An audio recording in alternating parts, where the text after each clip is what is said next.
ओम शांति। आज 20 मई 2025 के बाबा के अनमोल मधुर महावाक्य सुनेंगे। आज के बाबा की मुरली है ज्ञान, भक्ति और वैराग्य। बाबा कहे, ज्ञान बाप आकर अभी संगम युग पर हमें सुनाते हैं भविष्य के लिए। फिर भक्ति जब आरंभ होती है तब रावण राज्य शुरू होता है और फिर वैराग्य है। तो ज्ञान, भक्ति और वैराग्य। वैराग्य पुरानी देह, पुरानी दुनिया का होता है बुद्धि से। और बाबा कहे, जितना हो सके तुम देह नहीं, देही आत्मा हो। इसका अभ्यास जितना अधिक करते जाएंगे उतना संस्कार परिवर्तन होता जाएगा, क्योंकि अशुद्ध संस्कार का आधार है देह अभिमान, तो शुद्ध संस्कारों का आधार है देही अभिमानी स्थिति। इसलिए बाबा कहे, तुम बच्चों को पुरुषार्थ करना है स्वयं को देह नहीं आत्मा समझने का। साथ ही साथ बाबा कहे, बच्चे बाबा आए हैं तुम बच्चों को अविनाशी कमाई कराने। ज्ञान रत्नों को जितना धारण करते हैं, अपनी झोली भरते हैं, उतने ही कमाई कर सकते हो। तो सुनते हैं आज के बाबा के अनमोल मधुर महावाक्य। ओम शांति। मीठे बच्चे, बाबा आया है तुम बच्चों को अविनाशी कमाई कराने। अभी तुम ज्ञान रत्नों की जितनी कमाई करने चाहो कर सकते हो। आज की मुरली से प्रश्न है, आसुरी संस्कारों को बदलकर दैवी संस्कार बनाने के लिए कौन सा विशेष पुरुषार्थ चाहिए? उत्तर है, संस्कारों को बदलने के लिए जितना हो सके देही अभिमानी रहने का अभ्यास करो। देह अभिमान में आने से ही आसुरी संस्कार बनते हैं। बाप आसुरी संस्कारों को दैवी संस्कार बनाने के लिए आए हैं। पुरुषार्थ करो, पहले मैं देही आत्मा हूं, पीछे ये शरीर हूं। आज की मुरली से पहले गीत बजा है, तूने रात गवाई सो के, दिवस गवाया खा के। ओम शांति। यह गीत तो बच्चों ने बहुत बार सुने हैं। रूहानी बच्चों प्रति रूहानी बाप सावधानी देते रहते हैं कि यह समय खोने का नहीं है। समय का महत्व बाबा बताते, यह समय खोने का नहीं है। यह समय बहुत भारी कमाई करने का है। कमाई कराने के लिए ही बाप आया हुआ है। कमाई भी अथाह है। जिसको जितनी कमाई करनी हो उतनी कर सकते हैं। यह है अविनाशी ज्ञान रत्नों से झोली भरने की कमाई, और यह है भविष्य के लिए। ये कमाई कहाँ काम आती है? भविष्य के लिए। वह है भक्ति, यह है ज्ञान। मनुष्य ये नहीं जानते कि भक्ति तब शुरू होती है कब? जब रावण राज्य शुरू होता है। फिर ज्ञान तब शुरू होता है जब बाप आकर राम राज्य स्थापन करते हैं। ज्ञान है ही नई दुनिया के लिए, भक्ति है पुरानी दुनिया के लिए। अब बाप कहते हैं, पहले तो अपने को देही आत्मा समझना है। तुम बच्चों की बुद्धि में है हम पहले आत्मा है, पीछे शरीर है। परंतु ड्रामा प्लान अनुसार मनुष्य सब रॉन्ग हो गए हैं। पहले अपने को देह समझते, पीछे आत्मा समझते। तो इसीलिए बाबा कहे, ड्रामा प्लान अनुसार मनुष्य सब रॉन्ग हो गए हैं। इसलिए उल्टा समझ लिया है कि पहले हम देह है फिर देही है। बाप कहते हैं, यह तो विनाशी है। देह तो विनाशी है, इसको तुम लेते और छोड़ते हो। संस्कार आत्मा में रहते हैं। देह अभिमान में आने से क्या हुआ? बाबा कहे देह अभिमान में आने से संस्कार आसुरी बन जाते हैं।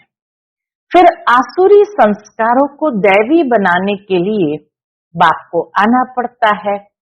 यह सारी रचना उस एक रचता बाप की ही है। उनको सब फादर कहते हैं। जैसे लौकिक बाप को भी फादर ही कहा जाता है। बाबा और मम्मा ये दोनों अक्षर बहुत मीठे हैं। बाबा मम्मा ये दोनों अक्षर बहुत मीठे हैं। रचता तो बाप को ही कहेंगे। वह पहले माँ को एडॉप्ट करते हैं, फिर रचना रचते हैं। शिव बाबा आकर पहले ब्रह्मा माँ को एडॉप्ट करते हैं, फिर रचना रचते हैं। बेहद का बाप भी कहते हैं कि मैं आकर इनमें प्रवेश करता हूँ। इनका नाम बाला है, ब्रह्मा का नाम बाला है।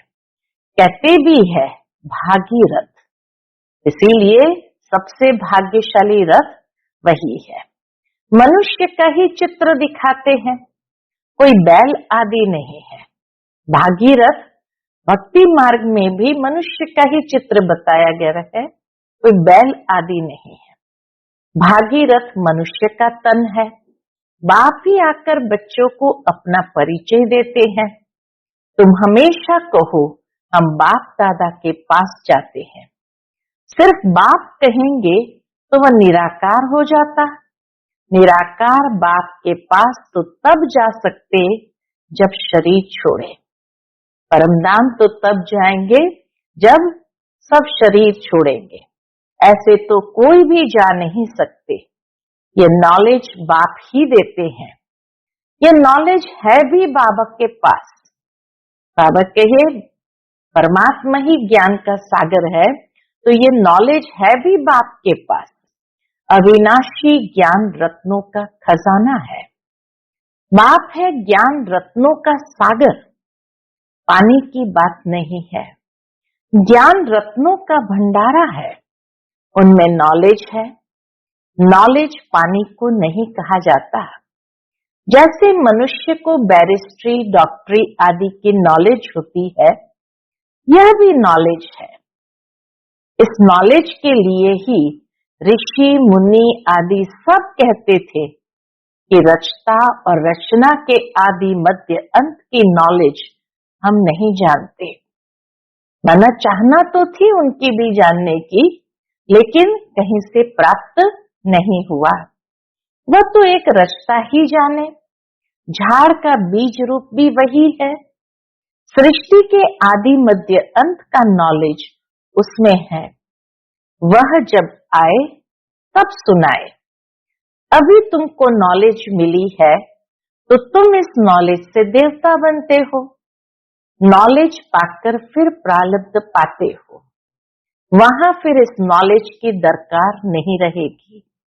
ऐसे नहीं कि देवताओं में ये ज्ञान नहीं है तो अज्ञानी है। बाबा कहे ऐसे नहीं कह सकते कि देवताओं में ज्ञान नहीं है तो अज्ञानी है। नहीं, वह तो इस नॉलेज से पद प्राप्त कर लेते हैं। इसलिए नॉलेज प्राय लुप्त हो जाता, लेकिन संस्कार उस नॉलेज के आधार पर बन गए। बाप को पुकारते ही है कि बाबा आओ, हम पतित से पावन कैसे बने, उसके लिए रास्ता अथवा नॉलेज बताओ, क्योंकि जानते नहीं। अभी तुम जानते हो, हम आत्माएं शांति धाम से आई है। वहां आत्माएं शांत में रहती है। यहाँ आए हैं पाठ बजाने। ये पुरानी दुनिया है, तो जरूर नई दुनिया थी। वह कब थी, कौन राज्य करते थे, ये कोई नहीं जानते। तुमने अभी बाप द्वारा जाना है। हमने भी इस समय ही बाप द्वारा जाना है। बाप है ही ज्ञान का सागर, सदगति दाता। उनको ही पुकारते हैं कि बाबा आकर हमारे दुख हरो, सुख शांति दो। आत्मा जानती है परंतु तमो प्रधान हो गई है, इसलिए फिर से बाप आकर परिचय दे रहे हैं। मनुष्य न आत्मा को न परमात्मा को जानते हैं। आत्मा को ज्ञान ही नहीं जो परमात्मा अभिमानी बने। बाबा कहे आत्माओं में ज्ञान ही नहीं है जो परमात्मा अभिमानी बने। आगे तुम भी नहीं जानते थे, अभी ज्ञान मिला है तो समझते हैं। बरोबर सूरत मनुष्य की थी और सीरत बंदर की थी। अभी बाप ने नॉलेज दी है तो हम भी नॉलेजफुल बन गए हैं। रचता और रचना का ज्ञान मिला है। तुम जानते हो हमको भगवान पढ़ाते हैं, तो कितना नशा रहना चाहिए। बाबा है ज्ञान का सागर, उनमें बेहद का ज्ञान है। तुम किसके पास भी जाओ, बाबा कहे तुम किसके पास भी जाओ, सृष्टि के आदि मध्य अंत का ज्ञान तो क्या, परंतु हम आत्मा क्या चीज है वह भी नहीं जानते। बाप को याद भी करते हैं, दुख हरता सुख करता, फिर भी ईश्वर सर्वव्यापी कह देते हैं। बाप कहते हैं ड्रामा अनुसार उन्हों का भी कोई दोष नहीं है। बाबा कहे ड्रामा अनुसार मनुष्य जब परमात्मा को सर्वव्यापी कह देते तो उन्हों का भी कोई दोष नहीं है। माया बिल्कुल ही तुच्छ बुद्धि बना देती है। कीड़ों को फिर गंध में ही सुख भासता है। बाप आते हैं गंध से निकालने। बाबा आकर के पतित पने से हमें पावन बनाते हैं। तो पतित पने को बाबा ने कहा गंध है, लेकिन जिनको गंध ही अच्छा लगता है, उसमें सुख भासता है, तो वो उसमें से निकलना भी नहीं चाहते। मनुष्य दलदल में फंसे हुए हैं, ज्ञान का पता ही नहीं है, तो क्या करें। दुबन में फंसे पड़े हैं, फिर उनको निकालना ही मुश्किल हो जाता है। निकाल कर आधा पौना तक ले जाओ, फिर भी हाथ छुड़ाए गिर पड़ते हैं। हाथ छुड़ा करके फिर वापस गिर पड़ते हैं। कई बच्चे औरों को ज्ञान देते देते स्वयं ही माया का थप्पड़ खा लेते हैं, क्योंकि बाप के डायरेक्शन के विरुद्ध कार्य कर लेते हैं। दूसरों को निकालने की कोशिश करते और खुद गिर पड़ते हैं। फिर उनको निकालने में कितनी मेहनत हो जाती है, क्योंकि माया से हार जाते हैं। उनको अपना पाप ही अंदर खाता है। माया की लड़ाई है ना, अभी तुम युद्ध के मैदान पर हो। वह है बाहुबल से लड़ने वाली हिंसक सेनाएं और तुम हो अहिंसक। तुम राज्य लेते हो कैसे? बाबा कहे तुम राज्य लेते हो अहिंसा से। हिंसा दो प्रकार की होती है ना, एक है काम कटारी चलाना और दूसरी हिंसा है किसको मारना पीटना।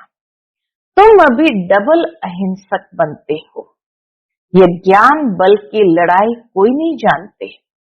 अहिंसा किसको कहा जाता है यह कोई नहीं जानते। भक्ति मार्ग की सामग्री कितनी भारी है। गाते भी है पतित पावन आओ, परंतु मैं कैसे आकर पावन बनाता हूँ ये कोई नहीं जानते। बाबा कैसे आकर पावन बनाते हैं, बाबा कहे ये बात कोई नहीं जानते। गीता में भी भूल कर दी है। कौन सी भूल कर दी है? बाबा कहे गीता में ही भूल कर दी है, जो मनुष्य को भगवान कह दिया है। शास्त्र मनुष्य ने ही बनाए हैं, मनुष्य ही पढ़ते हैं। देवताओं को तो शास्त्र पढ़ने की दरकार नहीं, वहां कोई शास्त्र नहीं होते हैं। सतयुग के अंदर कोई शास्त्र नहीं होते हैं। ज्ञान भक्ति, पीछे है वैराग्य। किसका वैराग्य? भक्ति का, पुरानी दुनिया का वैराग्य है, पुराने शरीर का वैराग्य है। बाबा कहे ज्ञान, भक्ति और वैराग्य। तो वैराग्य किसका? पुरानी दुनिया का, पुराने शरीर का, भक्ति का। बाप कहते इन आंखों से जो कुछ भी देखते हो वह नहीं रहेगा। इस सारी चीजें दुनिया से वैराग्य है। बाकी नई दुनिया का तुम दिव्य दृष्टि से साक्षात्कार करते हो। तुम पढ़ते ही हो नई दुनिया के लिए। यह पढ़ाई कोई इस जन्म के लिए नहीं है, और जो भी पढ़ाई है वह होती है उसी समय, उसी जन्म के लिए। अब तो है संगम, इसलिए तुम जो पढ़ते हो उसकी प्रारब्ध तुमको नई दुनिया में मिलती है। इस समय जो कुछ भी पढ़ते हैं, बाबा कहे उसकी प्रारब्ध नई दुनिया में मिलती है। बेहद के बाप से कितनी बड़ी प्रारब्ध तुमको मिलती है। बेहद के बाप से बेहद सुख की प्राप्ति होती है, बेहद का सुख। तो बच्चों को पूरा पुरुषार्थ कर श्रीमत पर चलना चाहिए। बाप है श्रेष्ठ ते श्रेष्ठ, उनसे तुम श्रेष्ठ बनते हो। वह तो सदैव है ही श्रेष्ठ, तुमको श्रेष्ठ बनाते हैं। 84 जन्म लेते लेते फिर तुम भ्रष्ट बन जाते हो। बाप कहते हैं मैं तो जन्म मरण में नहीं आता हूं, मैं अभी भाग्यशाली रथ में ही प्रवेश करता हूं, जिसको तुम बच्चों ने पहचाना है। तुम्हारा अभी छोटा झाड़ है, झाड़ को तूफान भी लगते हैं ना। ब्राह्मणों का झाड़ बहुत छोटा है और उसको तूफान भी लगते हैं ना। पत्ते झड़ते रहते हैं, कच्चे पत्ते होते हैं तो झड़ जाते हैं। ढेर फूल निकलते हैं, फिर तूफान लगने से गिर पड़ते हैं। पत्ते तो झड़ते हैं लेकिन फूल भी जो निकलते हैं वह भी बाबा के तूफान लगने से गिर पड़ते हैं। कोई कोई अच्छी रीति फल लग जाते हैं, फिर भी माया के तूफान से गिर पड़ते हैं। पत्ते से फूल, फूल से फल भी बन जाते हैं, लेकिन बाबा कहे माया का तूफान ऐसा लगता जो उस फल को भी गिरा देते हैं। माया का तूफान बहुत तेज है। उस तरफ है बाहुबल, इस तरफ योग बल अथवा याद का बल। तुम याद अक्षर पक्का कर लो। वो लोग योग योग अक्षर कहते रहते हैं, तुम्हारी है याद, योग नहीं। बाबा कहे याद कहो। चलते फिरते बाप को याद करते हो, इसको योग नहीं कहेंगे। योग अक्षर सन्यासियों का नामी ग्रामी है। अनेक प्रकार के योग सिखाते हैं। बाप कितना सहज बतलाते हैं। उठते बैठते चलते फिरते बाप को याद करो। तुम आधा कल्प के आशिक हो, मुझे याद करते आए हो। अब मैं आया हूं। आत्मा को कोई भी नहीं जानते, इसलिए बाप आकर रियलाइज कराते हैं। यह भी समझने की बड़ी महीन बातें हैं। आत्मा अति सूक्ष्म और अविनाशी है। न आत्मा विनाश होने वाली है, न उनका पार्ट विनाश हो सकता है। आत्मा अविनाशी तो उसका पार्ट भी अविनाशी। यह बातें मोटी बुद्धि वाले मुश्किल समझ सकते हैं। शास्त्रों में भी ये बातें नहीं है। तुम बच्चों को बाप को याद करने की बहुत मेहनत करनी पड़ती है। ज्ञान तो बहुत सहज है, बाकी विनाश काले प्रीत बुद्धि और विपरीत बुद्धि यह याद के लिए कहा जाता है। विनाश काले प्रीत बुद्धि या विपरीत बुद्धि, ये बात याद के साथ कनेक्टेड है। याद के साथ उसको कहा जाता है। याद है मना प्रीत बुद्धि है, और जहां याद ही नहीं तो वह विपरीत बुद्धि हुए। याद अच्छी है तो प्रीत बुद्धि कहा जाता है। प्रीत भी अव्यभिचारी चाहिए। बाबा कहे याद के आधार से प्रीत भी अव्यभिचारी चाहिए। अपने से पूछना है हम बाबा को कितना याद करते हैं, यह भी समझते हैं बाबा से प्रीत रखते रखते जब कर्मातीत अवस्था होगी तब ये शरीर छूटेगा और लड़ाई लगेगी। जितना बाप से प्रीत होगी तो तमो प्रधान से सतो प्रधान बन जाएंगे। इम्तिहान तो एक ही समय होगा ना।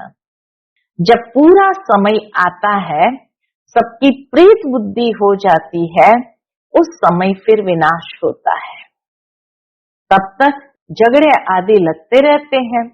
विलायत वाले भी समझते हैं अभी मौत सामने है, कोई प्रेरक है।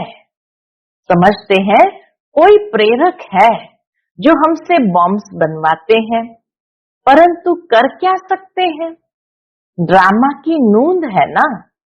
अपनी ही साइंस बल से अपने कुल का मौत लाते हैं। साइंस बल से अपने कुल का मौत लाते हैं।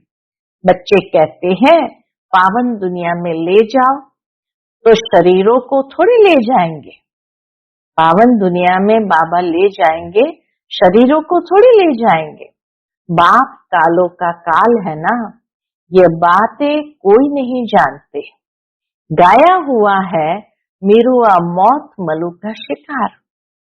वह कहते विनाश बंद हो जाए। दुनिया में मनुष्य की चाहना है विनाश न हो, शांति हो जाए। अरे विनाश बिगर सुख शांति कैसे स्थापन होगी।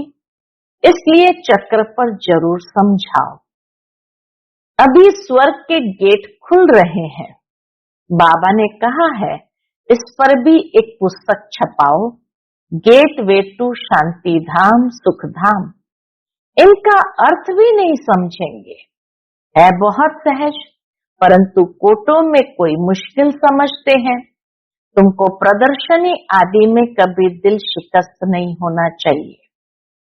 प्रजा तो बनती है ना, मंजिल बड़ी है, मेहनत लगती है। मेहनत है किस बात की? बाबा के मेहनत है याद की, उसमें बहुत फेल होते हैं। याद भी अव्यभिचारी चाहिए।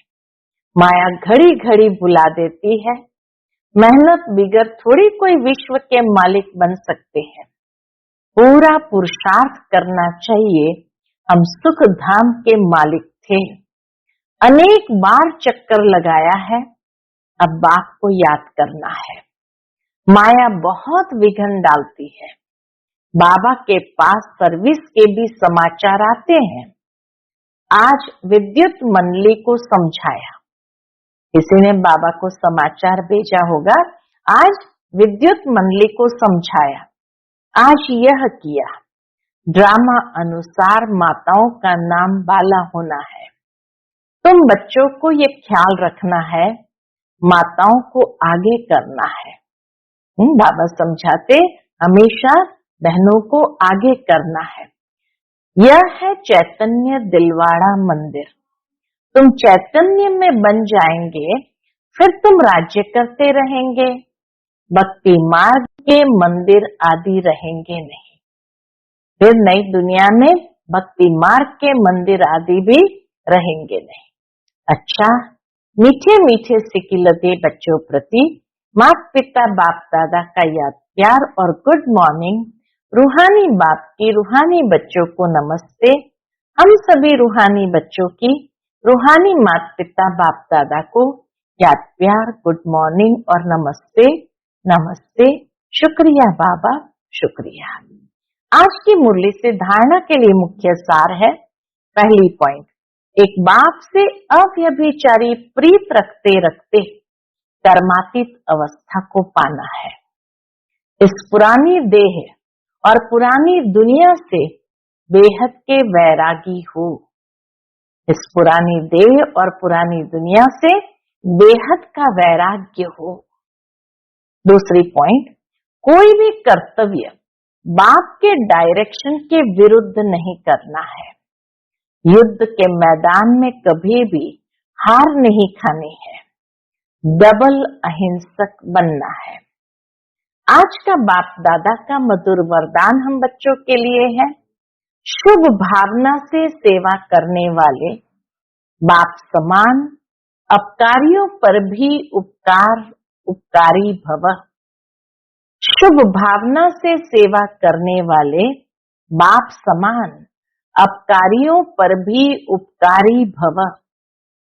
जैसे बाप अपकारियों पर उपकार करते हैं, ऐसे आपके सामने कैसी भी आत्मा हो, लेकिन अपने रहम की वृत्ति से, शुभ भावना से उसे परिवर्तन कर दो। यही है सच्ची सेवा। जैसे साइंस वाले रेत में भी खेती पैदा कर देते हैं, ऐसे साइलेंस की शक्ति से रहमदिल बन अपकारियों पर भी उपकार कर धरनी को परिवर्तन करो। स्व परिवर्तन से, शुभ भावना से कैसी भी आत्मा परिवर्तन हो जाएगी, क्योंकि शुभ भावना सफलता अवश्य प्राप्त कराती है। शुभ भावना सफलता अवश्य प्राप्त कराती है। आज का स्लोगन है, ज्ञान का सिमरण करना ही सदा हर्षित रहने का आधार है। ज्ञान का सिमरण करना ही सदा हर्षित रहने का आधार है। आज का अव्यक्त इशारा, रूहानी रॉयल्टी और प्योरिटी की पर्सनालिटी धारण करो।